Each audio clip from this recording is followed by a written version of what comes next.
what is in today's newsletter? A huge update to Smart Revise. We redesigned the tasks interface.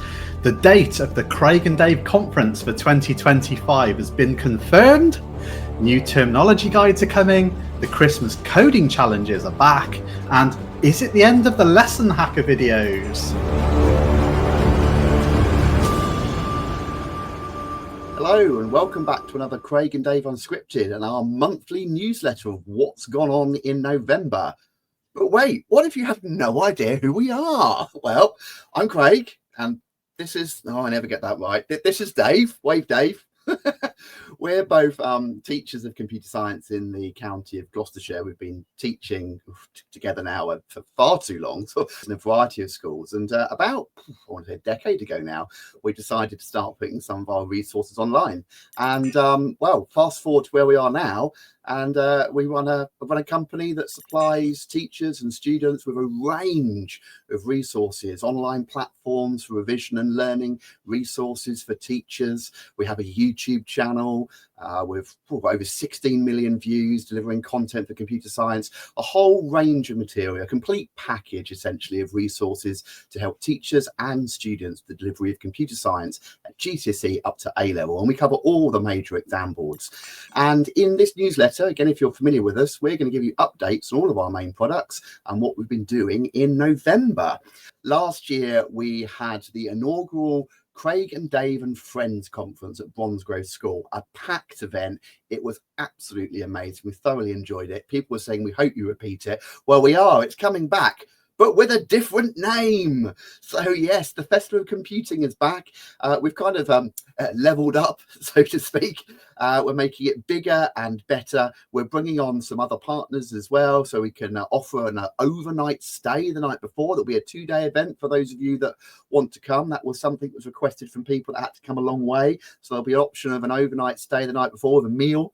So OCR are one of the main sponsors with us, the leading exam board at the moment, but we're going to have the other exam boards as there as well. So it's a bigger and better event, a repeat of last year if you went. And as we proceed throughout the academic year, we'll be telling you lots more about it, including the guest speakers. We're excited about who we've got lined up, the people on offer, the structure for the day, and lots more. But for now, it's just to let you know that we are back at Bronsgrove School again, but this time it's the Festival of Computing in association with ourselves and OCR. But Dave alluded to, we have a date. So it feels like a wedding, Dave. It's a save the date card. So the date is Wednesday, the 2nd of July, 2025. So it is during the academic year, so you don't have to give up your precious weekends, but it's right at the end there in term 6. Hopefully when you have a bit more game time, the exams are over, the pressures are done, your year 11s and 13s have gone. And I think, you should reward yourself with a bit of CPD, some of the best CPD you can get if you're a computer science teacher. I would say that, wouldn't I, Dave? Only in teaching do we say, reward yourself with more training. I know. A great reward. Well, look, at least we're doing it during the working week, so you can have a day out where you're being paid anyway. And seriously, CPD is so important. We don't get enough time to do it as teachers. That 10% we get off our timetable, professional development, we all know it's not enough. Right. Okay. So let's move on with the rest of the newsletter. So I'm going to bring on 2 people now. And again, if you followed us before, you'll be aware of who they are. We've had them on, I don't know, feels like probably double figures now. We've had them on a lot over the last year or two. If you don't know who they are, because I can't assume you do, they are Harry and Anna. Hi, Harry. Hi, Anna. Thank you for coming back again. These are 2 current students of computer science, and we first got to know you, I think, during, I don't want to say the end of year 10 or the start of year 11, but it was definitely during your GCSEs, wasn't it? And well, I'll tell you what, you tell us very briefly, sort of 30 seconds, Harry, who were you and how did you come to know about us? How did our relationship initially form? Oof, I wasn't expecting that question. No, but, I'm sorry, that's why we call it unscripted. Well, fair enough. Well, we're Harry and Anna, as you can probably see from our names beneath us, and we're 2 cousins. We're both currently in year 13, and I said 12 then. I'm still not quite used to being in year 13, but we've very nearly reached the pinnacle, I think, of our education so far, with A-Levels coming up this year, which includes computer science for both of us.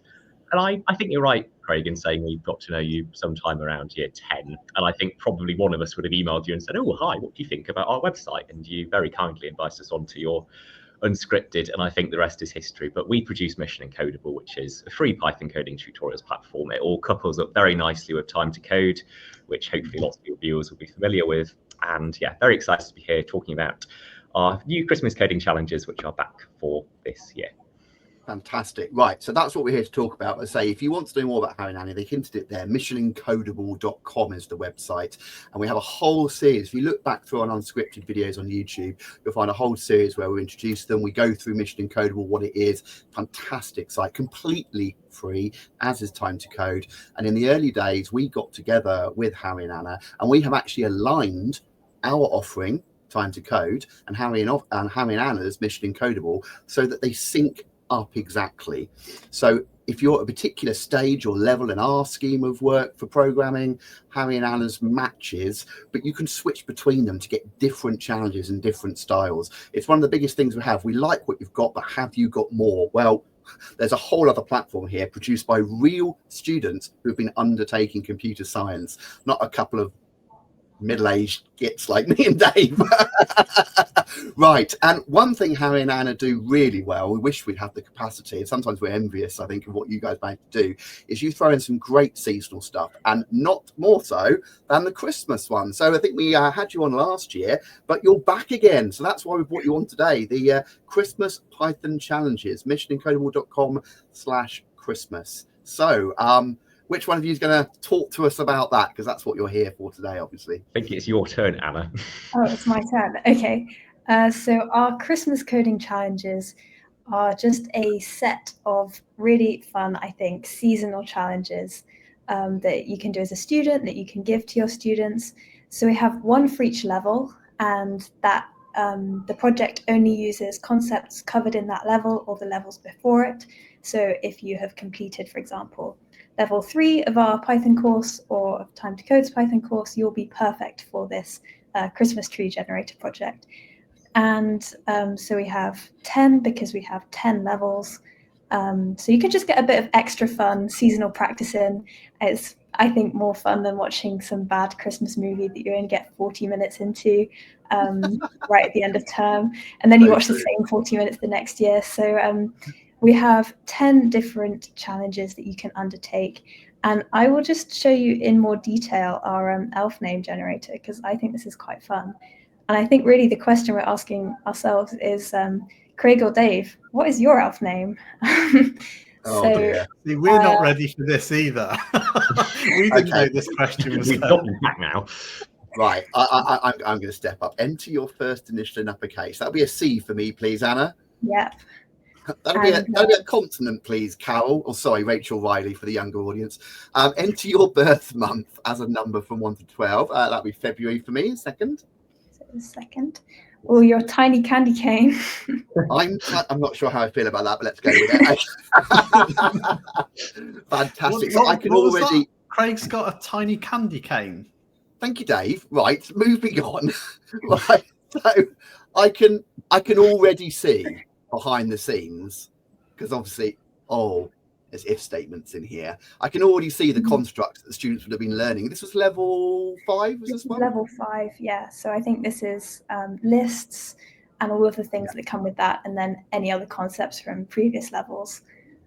So, and what we give with all of the projects, they all follow this similar format. So you start off with what the project does, and then the trinket that you can just run as we just have, and you find out what you'll end up with at the end of the program. And then you have some starting code. So you can see we have all of these different adjectives. This is where we got tiny from, and then the nouns. That's where we got candy cane from. And we have this like structured program to start you off with so that it becomes really nice and well structured. And then we have what you need to do. So we have it's quite detailed, I think, but it doesn't give anything away. So you have to work out kind of what you're doing, but you still have a structure behind what you're doing. And then we also have some hints for our program. So we can, if you get a bit stuck, you can use these to help you. And finally, we have an evaluate your program section. So you try out a few different things, just check you get the right outputs. It's always important to check that your program is working correctly. And then if you get to the end of your program and you're like, what should I do? You can extend on that with our extensions. Usually we have a few. So it's just a really nice way of ending off your Christmas term, wrapping up what you've learned in your coding lessons. And I think also it just makes me personally very happy, our website. Well, that's because, like us lot, you're a nerd, Anna, but you know what? Nerds are back in fashion these days, and there's nothing wrong with that. Well, you've worked very hard on it, to be fair, and so extremely. it deserves some recognition and some use out there for everything that you've poured into it. And as we've said before, it's resources made by students for students, so it's pitched at the right level. It's great. And the best bit for me, as you've already said, is if you're using Mission Encodable and you've already got to a certain level in your journey, you've done level 1, level 2, level 3, level 4. And now you should be doing level 5, but it's Christmas. Well, that's okay. Do a level 5 Christmas coding challenge instead of one of the programs in level 5, because the skill set's exactly the same. And then when you get back in January, you can switch back into level 6 as if nothing had happened, and you just carry on your journey. It's not like, you know, what we often do as teachers is we get a little bit fed up as we get closer to Christmas. We've had enough, the students have had enough. So we end up doing these fun things that we kind of pretend they're related to learning, but they're not really, are they? Let's face it. But this genuinely is. This is carry on with your learning journey, but let's do it in a festive and fun way. I think that's brilliant. Yeah, no, it's fantastic what you guys produce, and thank you very much for sort of working so closely with us and sort of aligning Mission Encodable with Time to Code and vice versa, because the ability we know from teachers just to be able to switch between the two and go exactly what students have learned here is now what I find over here. What I've just got now is more material, more exercises, more programming challenges, and that's brilliant. And we know people have found us from you and you from us and vice versa. So that's really appreciated.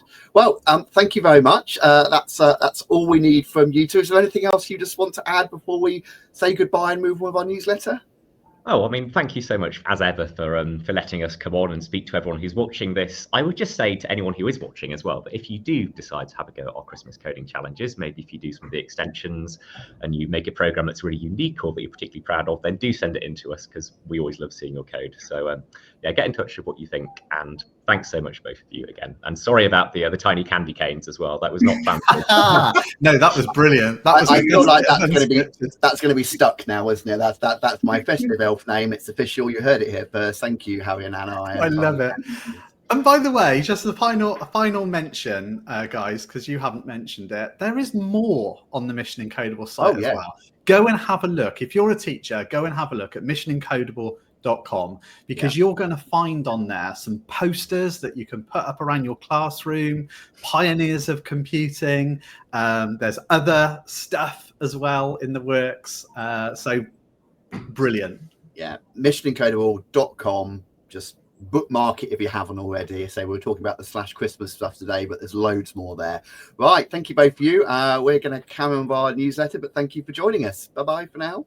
Right, okay, so what have we got next? Well, we're going to go through our 4 main products as we do every single month and talk to you about the major updates in each. So obviously one of our flagship products is Smart Revise. So if you haven't heard of Smart Revise, it is essentially a course companion, an online course companion aimed for students. There is so much more I could say about it, and we'll hopefully do a series on what Smart Revise is about. But we've got a major update to Smart Revise, which is going to hugely benefit teachers. So Dave, tell us about that.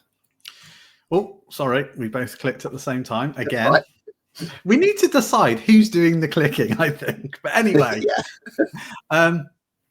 Smart Revise, new task management interface. So this addresses a lot of the little niggles that you've had about managing tasks. So what I'm going to do is take that banner off. I'm going to fire straight into Smart Revise and show you what we're talking about. So here on my teacher dashboard, and this is all for teachers, by the way, this particular update. From my dashboard, I'm going to go and select my course. Here I've got a Year 10 Computer Science class. Here they are. and I've got my tasks button. So nothing new there. But as soon as you click that task button, you can see the interface is completely different from what it was before. The most significant change is the visibility of the data. So before, what you got was a list of tasks, and you had to manually click on each task in order to expose the data about it. For example, the number of submissions, how far the marking has come, that kind of thing.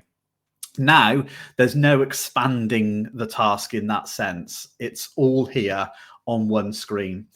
The second most significant update is we've got this new thing called a status. And this was really, really important for us, because we noticed that a lot of teachers were not committing tasks to mark books. So they were just sitting there marked, but the marks had not been given out to the students. And although they appear in the mark book, what it meant was the algorithm hadn't run to take all the data from tasks and apply it to quiz, terms and advanced modes and update the flight paths.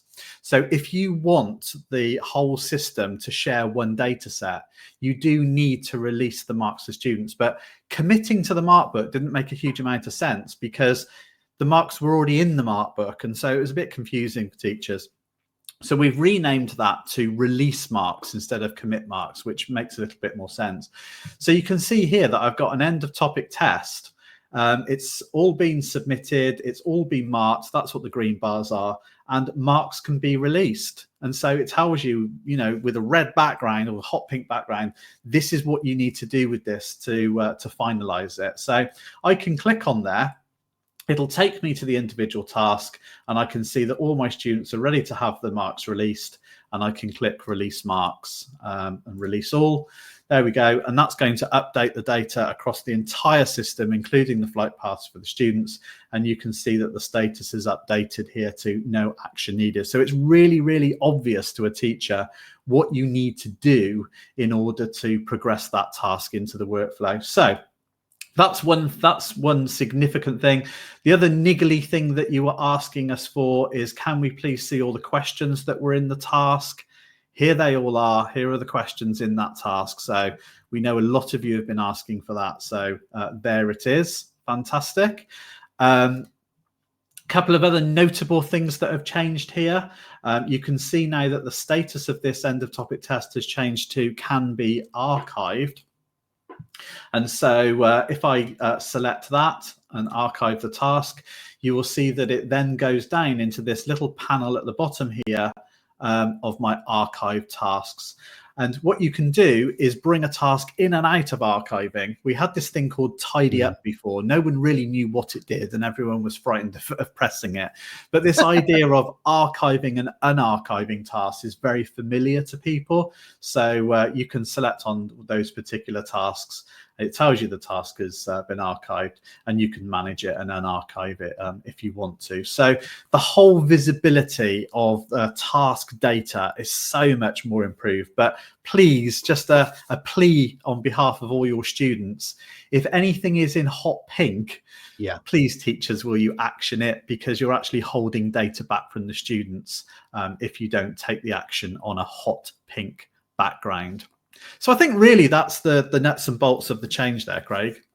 Brilliant, fantastic. I mean, it's a big one, because we had lots of people asking for improvements to task interface, and this has been a long time coming, and lots of features have gone into this. Lots of people's individual requests have gone into this. Lots of extra stuff we discovered on the way that would be useful, and I think we're pretty proud of what's finished. But as always, please, you know, we always welcome your feedback. But before we sort of move on, so what's next for Smart Revise? Because we're never sitting still with Smart Revise, are we, Dave? No. Oh no, we have a development list as long as our arm and then some. So what's next for Smart Revise now that's out the door? Yeah, well, the big long-term goal is actually called goals.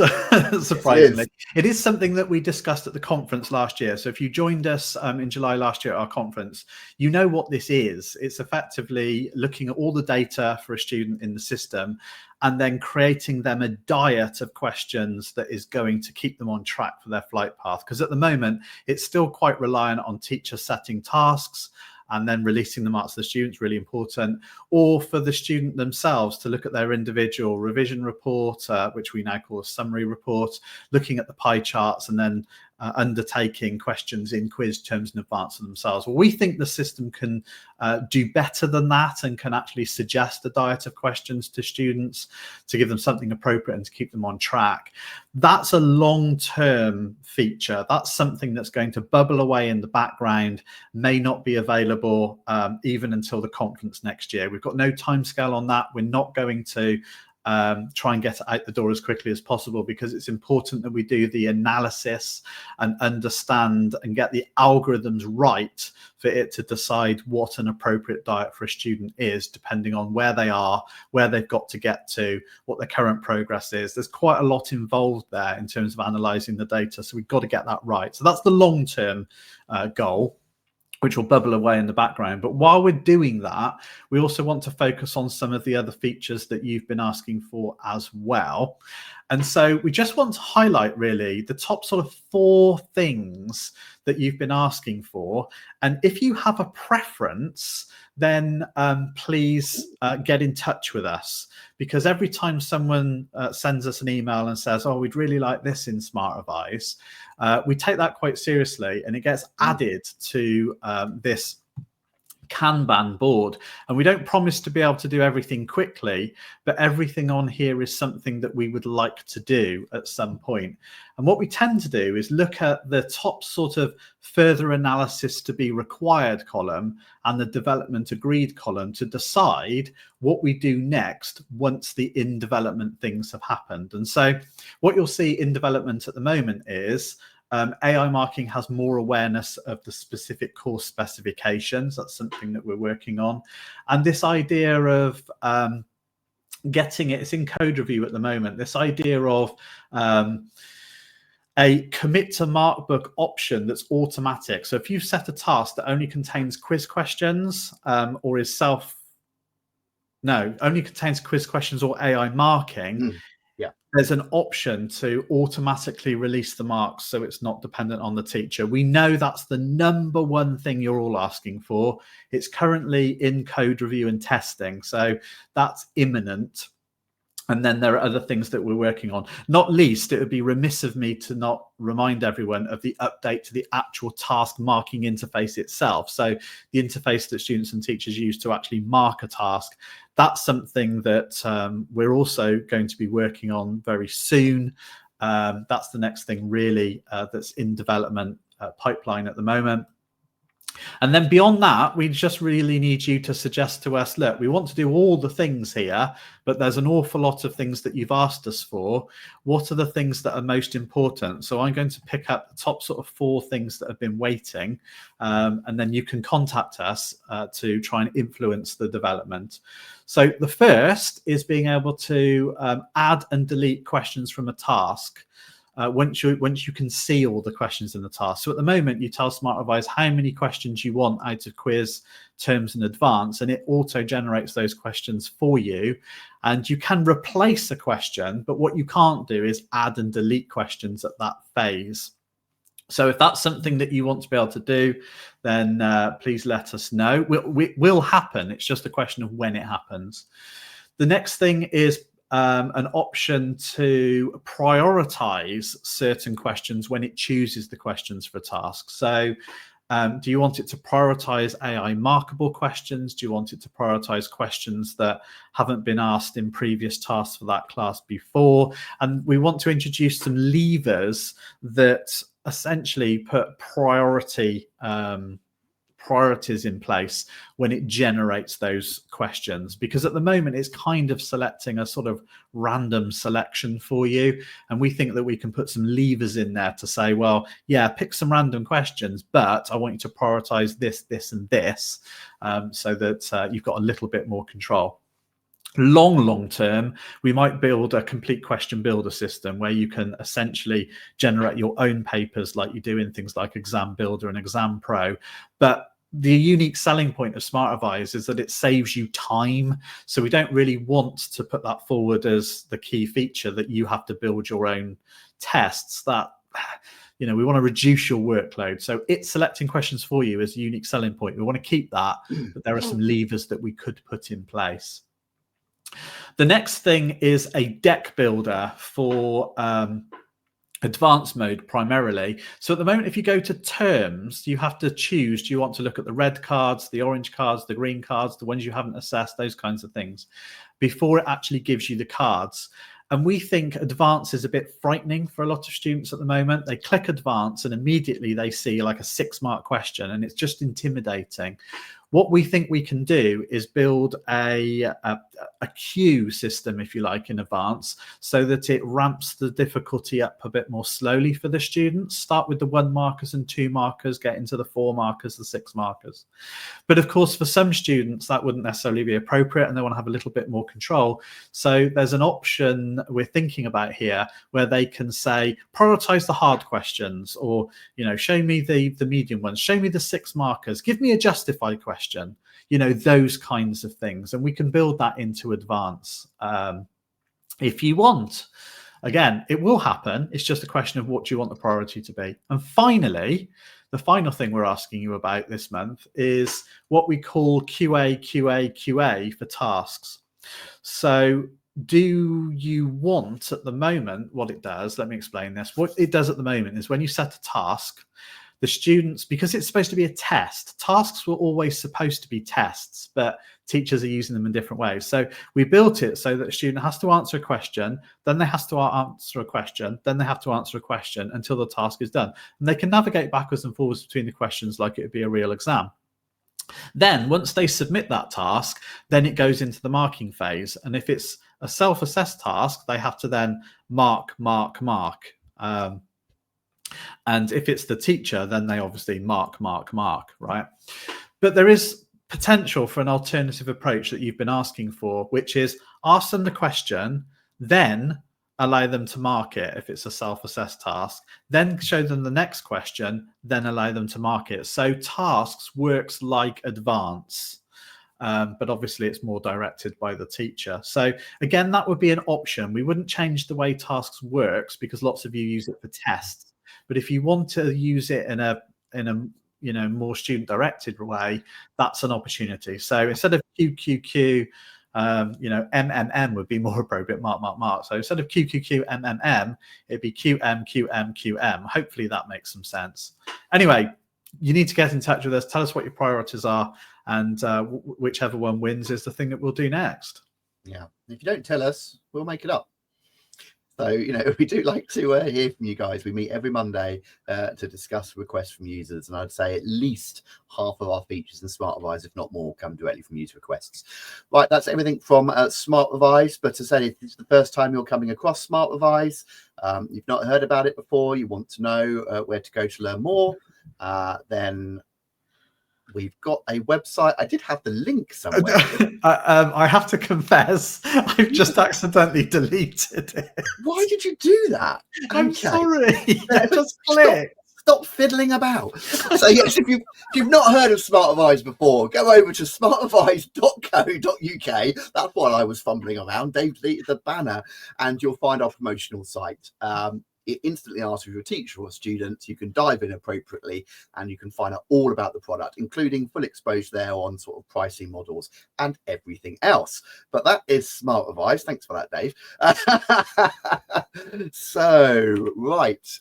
Blimey, what have we got next? Okay, moving on to our classroom resources.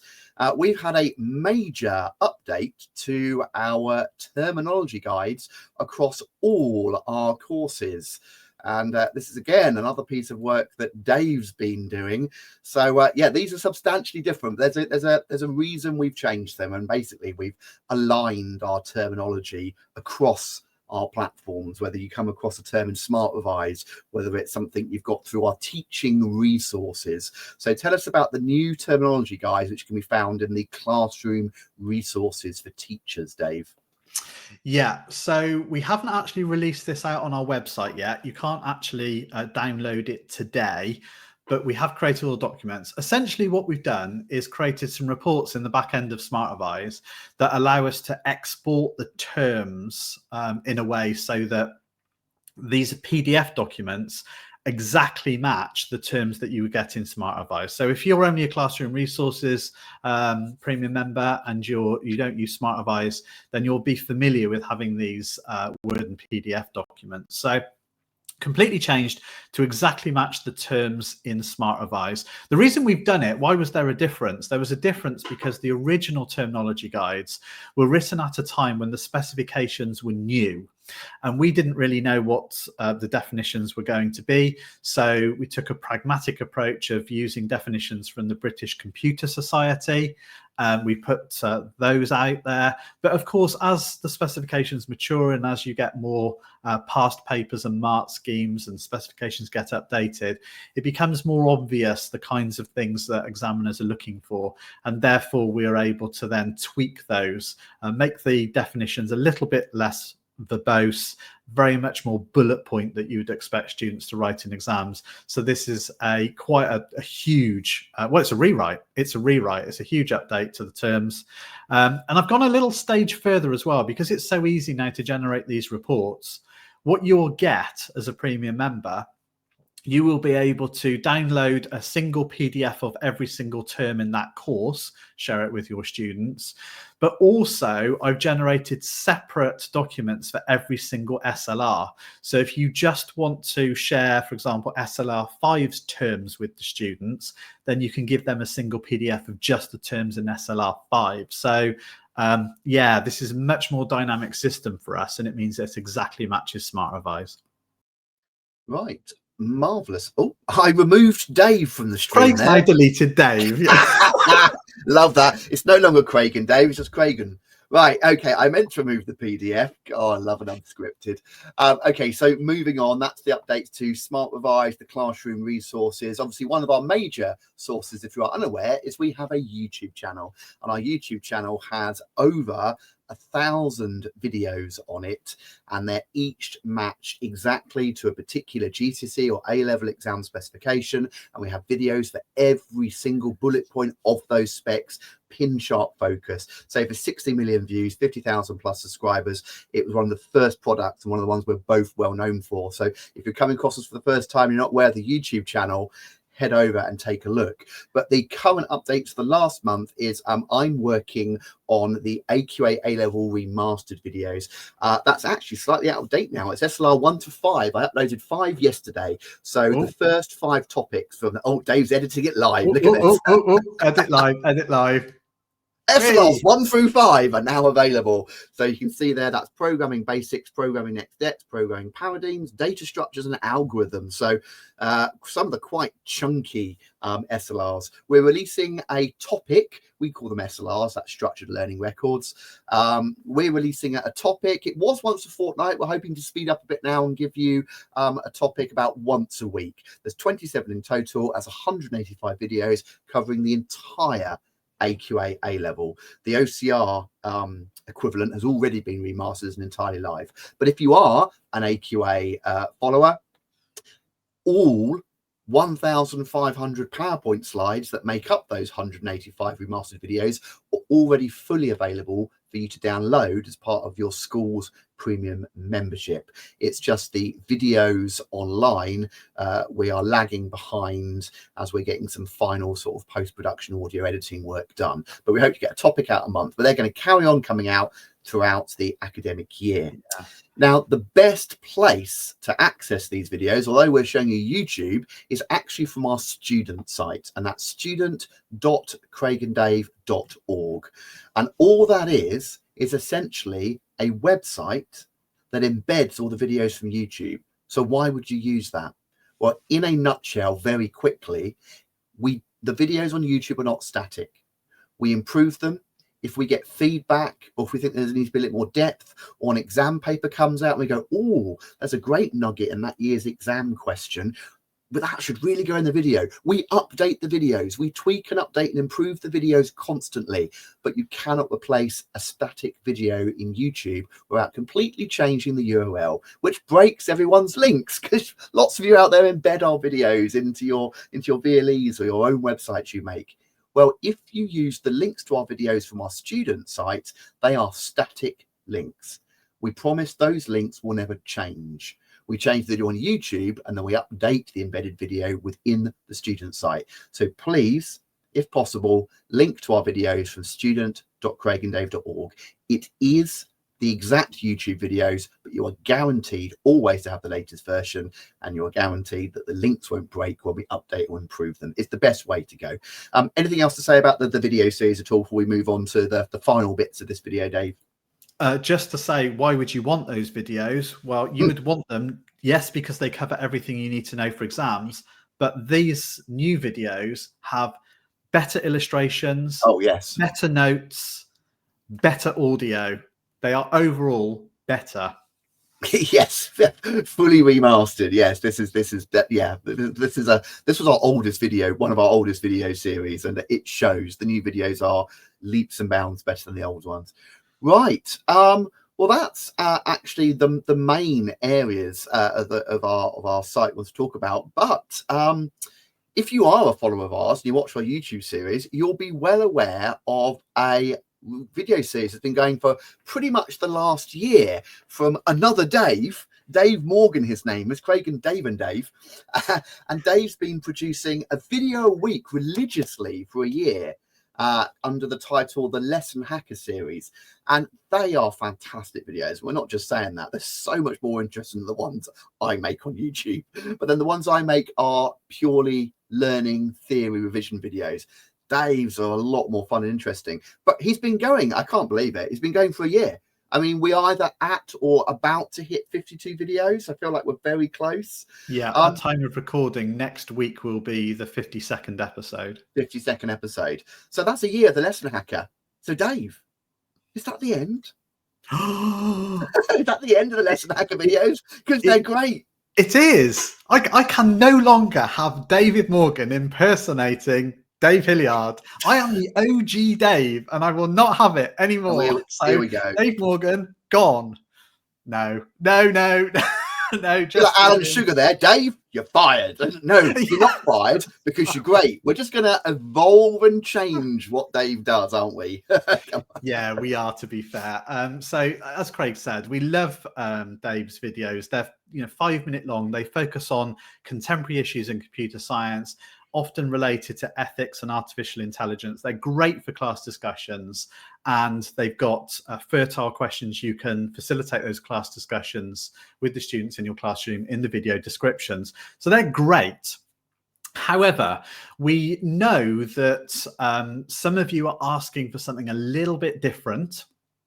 And what you're asking for is much shorter versions, so just 1 minute long, and focusing a little bit more on what's in the specifications. So, for example, we might just do a 1-minute video on how can your computer beat you at chess? Or what is a register anyway? Will my computer speed up if I had bigger registers? And so questions like this, we're just going to do in 1-minute shorts. Craig and I are actually going to try and find some time to record some videos as well. We're going to focus on things that are directly related to the specification that you should really need to know for exams, or at least it would help you attain the higher grades if you understood those. So any video that Craig and I make is kind of essential knowledge, really. And then Dave Morgan's going to have much more freedom to, look outside of the box, look outside of the specification, and focus on things that are still related to your studies, but you wouldn't necessarily need to know specifically that knowledge for your exams. So a good example is if I did a video on what is a register anyway, then that's kind of essential knowledge. You need to know that.